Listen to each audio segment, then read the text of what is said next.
Lunch is always heavy. Okay. Many things have been covered since morning.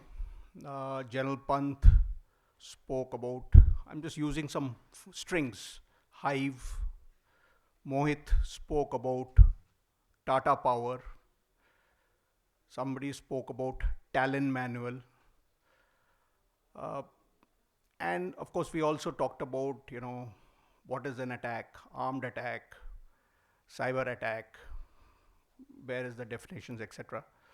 Uh, I will obviously try and aggregate everything and talk about one specific attack type, which is ransomware, which over the last 3 years since the time we went into work from home has become a global menace.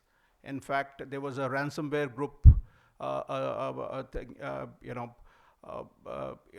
under the aegis of United States that was set up. General Pant had gone there across there. India was represented, etc.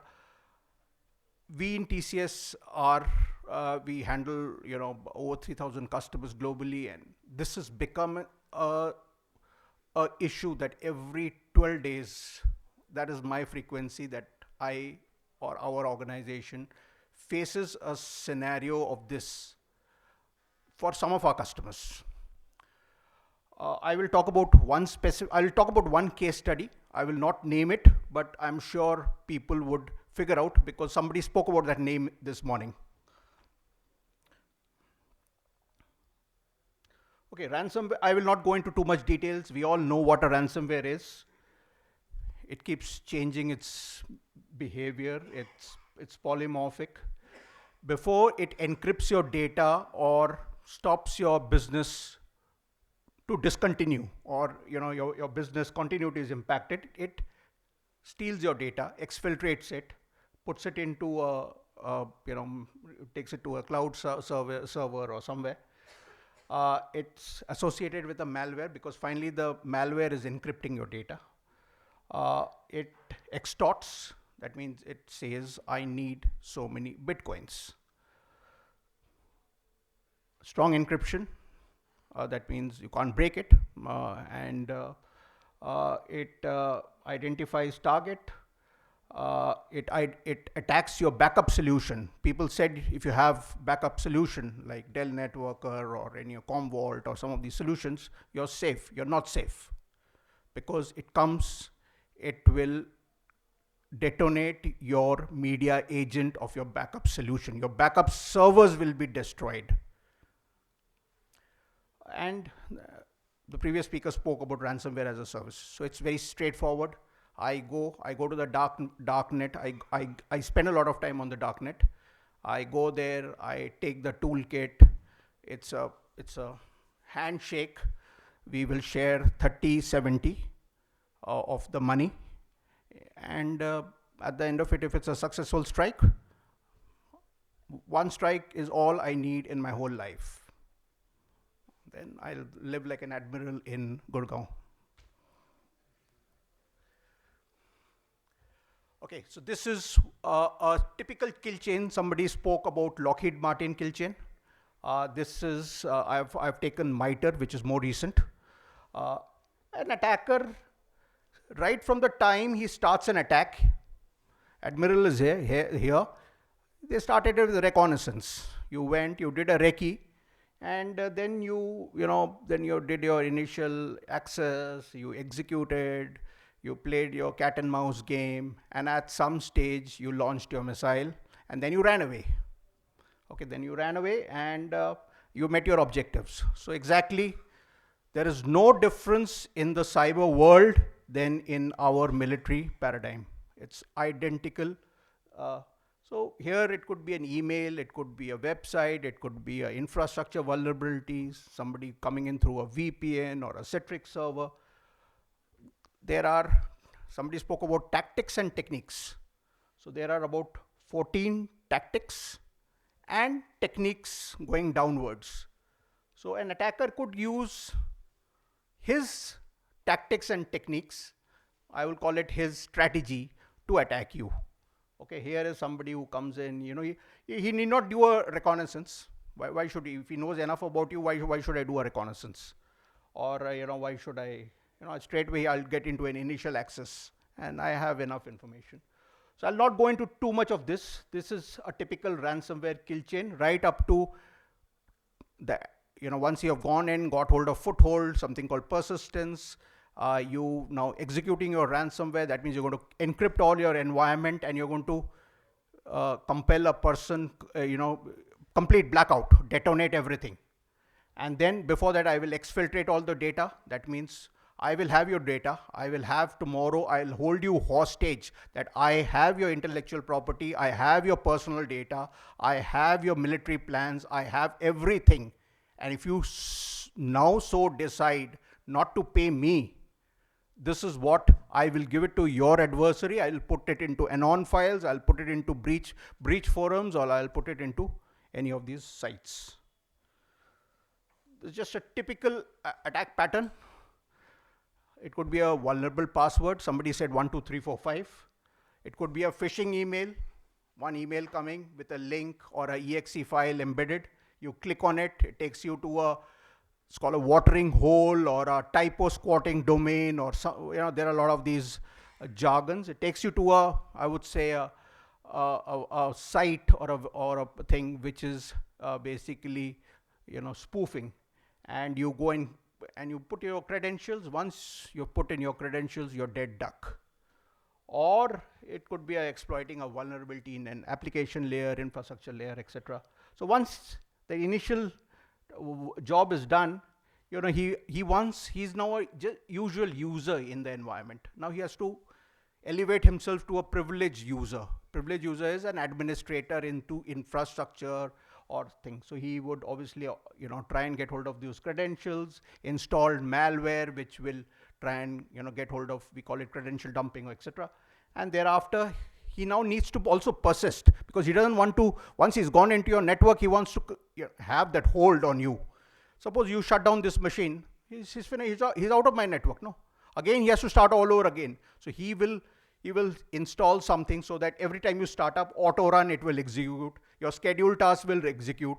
He will make sure that he has persistence. He is more in control of your system than you are. And thereafter, he laterally moves, exfiltrates data, encrypts, destroys the backup solution completely, and encrypts data and starts. So this is a standard SOP.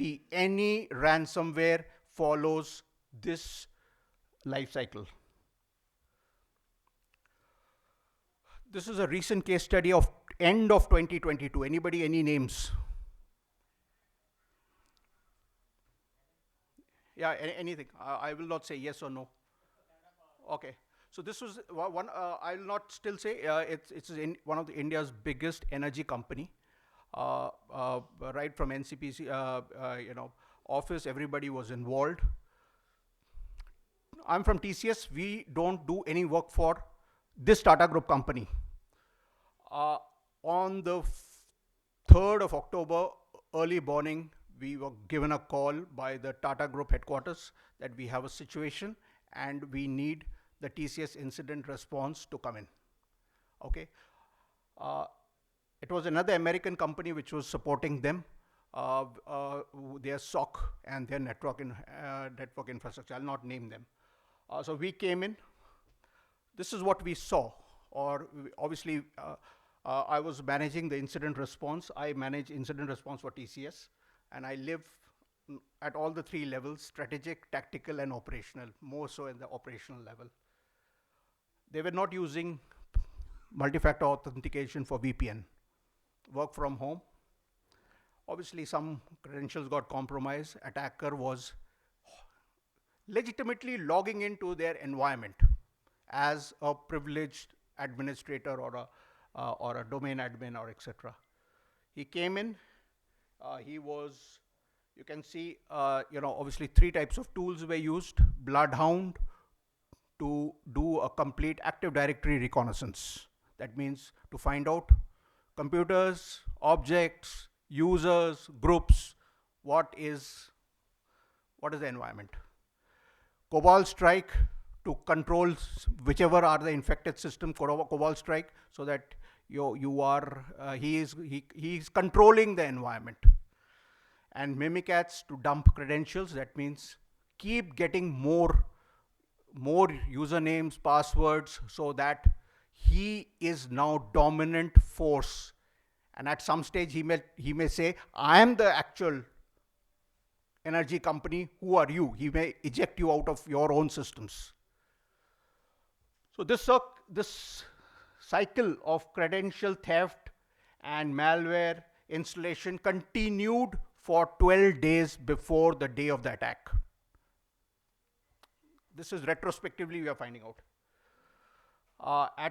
And of course, there were 1,000+ alerts on the SOC.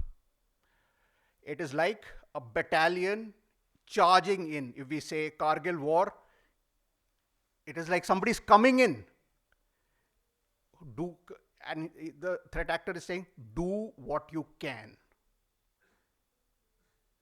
It's like a military strike.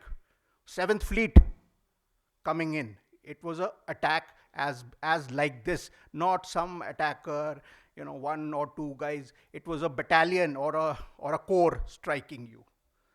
And thereafter, many things, how he did he set up a web server on the domain controller. He was downloading the malware. The group policy was set up. It was sending the malware to all the servers. 300+ servers got impacted. He was running a scheduled task, and one by one the malware was getting executed on all servers, and they were all encrypted. Before that, whatever he had to steal, he had aggregated into one server, and 70 gigs of data was uploaded onto a server. So this is how the attack proliferated. And what do we call it? It's sabotage. It's against the energy security of the country. What we did is something, I will not go into the details. As part of incident response, obviously, first you have to get the threat actor out of your house, out of your environment. We had to, obviously delete all the old admins, create new,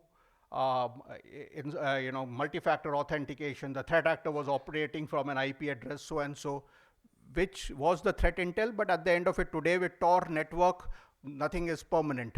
Somebody could be operating from anything. We obviously, whatever were the jump servers, digital forensics, we did, static and, dynamic malware. With that, we came to know what command and control sites the malware was stalking.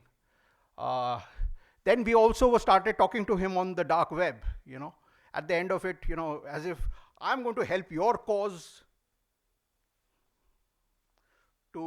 with that company to get your money. At the end of it, I want to know what it is. It's